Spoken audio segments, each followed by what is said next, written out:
Kelanchal times, हर खबर पर हमारी नजर। देवेंद्र जी, आप लोगों ने आज फिर से एक बार प्रेस वार्ता बुलाया है। कल जो घेराव करने का था, क्या है जी? आज तमाम मीडिया बंधु के माध्यम से राज्य के सभी छात्रों को अत्यंत दुख के साथ सूचित करना पड़ रहा है कि झारखंड राज्य के आदरणीय टाइगर जगन्नाथ महतो जी का निधन हुआ।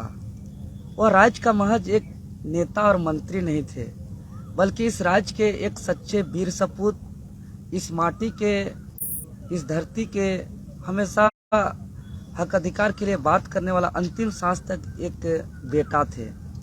इसके निधन से हम लोग बहुत मर्माहत हैं, आहत हैं, दुखित हैं, पीड़ित हैं। और इसके निधन से जो इस राज्य को क्षति हुई है वह अपूरणीय क्षति है। शायद इसका भरपाई आने वाले दिनों में बहुत मुश्किल है। इसीलिए जो हमारा झारखंडी हित में खतियान आधारित नियोजन नीति की जो मांग है, यह हमारी मांगों को हमेशा से प्रमुखता से अंतिम सांस तक जोर शोर से उठाए हैं। और जो 1932 का खतियान था, जो कैबिनेट में पारित करके राज्यपाल महोदय तक भेजना था, वो सोची कि उसका शरीर अस्वस्थ होने के बावजूद भी एक अहम योगदान दिए थे, बहुत खुश हुए थे। मतलब हमारे मुद्दा के साथ हमेशा अंतिम सांस तक रहे। इसीलिए उनके सम्मान में शोक व्यक्त करते हुए, विनम्र श्रद्धांजलि देते हुए हम लोग का जो 9 अप्रैल और 10 अप्रैल का 3 दिवसीय कार्यक्रम था, उसको स्थगित करते हैं सर्वसम्मति से।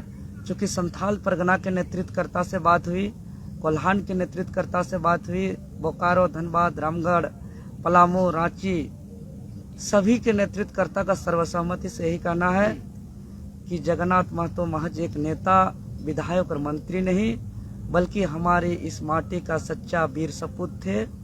इसीलिए आज उनका जो एक सपना था खतियान आधारित स्थानीय नीति, नियोजन नीति, जो हम लोग प्रमुखता से सड़क पे लड़ रहे हैं, उनका भी सच्ची श्रद्धांजलि तभी होगी जब हम लोग इस आंदोलन को और आगे पुनः घोषणा करके करेंगे। तो हम लोग पुनः घोषणा करते हुए आज ऐलान करते हैं मीडिया के माध्यम से कि आगामी 17 अप्रैल को हम लोग मुख्यमंत्री का घेराव करेंगे और 18 अप्रैल को पूरे राज्य के जिला मुख्यालय में मशाल जुलूस होगा और 19 अप्रैल को संपूर्ण झारखंड बंद रहेगा। तो पुनः फिर हम लोग छात्र एकजुट होकर इस आंदोलन को आगे स्थगित करके करेंगे और आगे का कार्यक्रम को हमारे आदरणीय मनोज भैया संबोधन करेंगे। सबसे पहले आप लोगों मीडिया के माध्यम से तमाम झारखंड वासियों को यह सूचित कर रहे हैं कि जो माननीय टाइगर महोदय नहीं रहे हमारे बीच में, उसके लिए हम लोग उनको श्रद्धांजलि अर्पित करते हैं।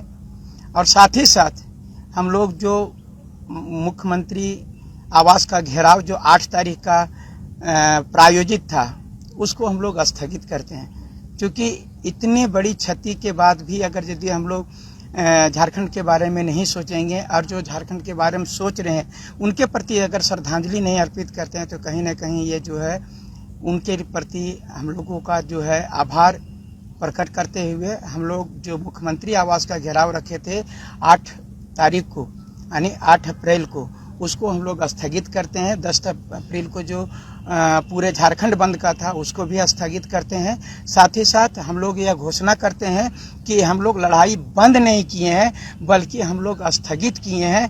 हम लोग जो है आगामी 17 अप्रैल को जो है सो माननीय मुख्यमंत्री महोदय के आवास का घेराव किया जाएगा और 18 तारीख को जो है सो पूरे जिला मुख्यालय में मशाल जुलूस होगा और 19 तारीख को जो है सो पूरे झारखंड बंद किया जाएगा। अभी हम लोग के पास में बहुत ज़्यादा मर्माहत हैं, क्योंकि हम लोगों के बीच जो गार्जियन थे वो सिर्फ मंत्री नहीं थे, बल्कि हम लोगों से तमाम छात्रों के गार्जियन थे, उनके प्रति श्रद्धांजलि व्यक्त करते हुए हम लोग अभी मुख्यमंत्री आवास घेराव और झारखंड बंद का ऐलान जो हुआ था डेट, उसको हम लोग स्थगित करते हैं और इसकी वह आगे जो है बार बार आप लोगों को सूचना देते रहेंगे।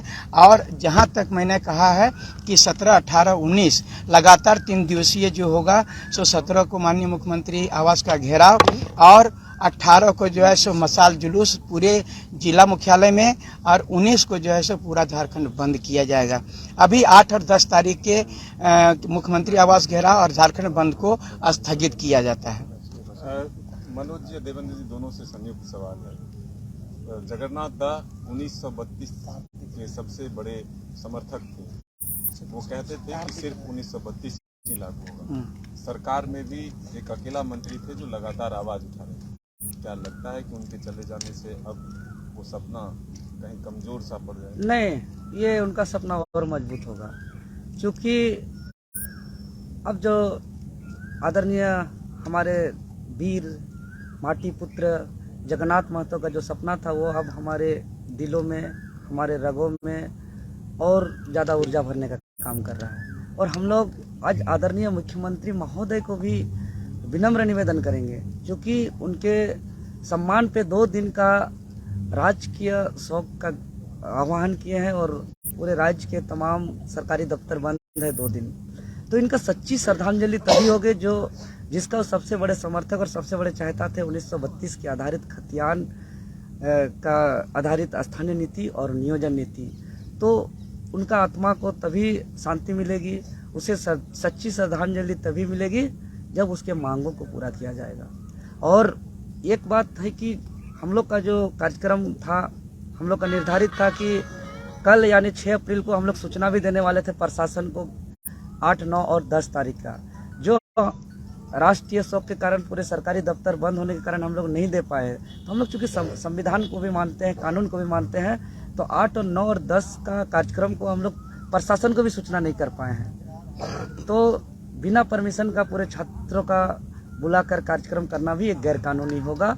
इसीलिए कानूनन तौर पे भी हम लोग 8 और 9 और 10 का कार्यक्रम को स्थगित करते हुए हम लोग 17, 18, 19 का कार्यक्रम निर्धारित किए हैं। देखिए, आना जाना तो लगा हुआ रहता है। आप जो जैसा प्रश्न किए कि ऐसी बात नहीं कि चंद्रशेखर आजाद हमारे वह शहीद हो गए या तो भगत सिंह शहीद हो गए तो हम लोग आज़ादी का जो है सपना छोड़ दिए। हमारे टाइगर जी नहीं है, लेकिन उनके दिया हुआ जो मैसेज है हम लोगों के पास में, अब तो हम लोगों के पास में जिम्मेदारी और बढ़ गई है। उनके सपनों को साकार करने की जिम्मेदारी अब हम नौजवानों के कंधों पर है। इसलिए हम लोग जो है उनको श्रद्धांजलि अर्पित करते हुए वो जो सपना देखे थे, हम लोग उस सपने को साकार करेंगे और 1932 के खतियान को लागू करवाएंगे। ये अब हमारी जिम्मेदारी है।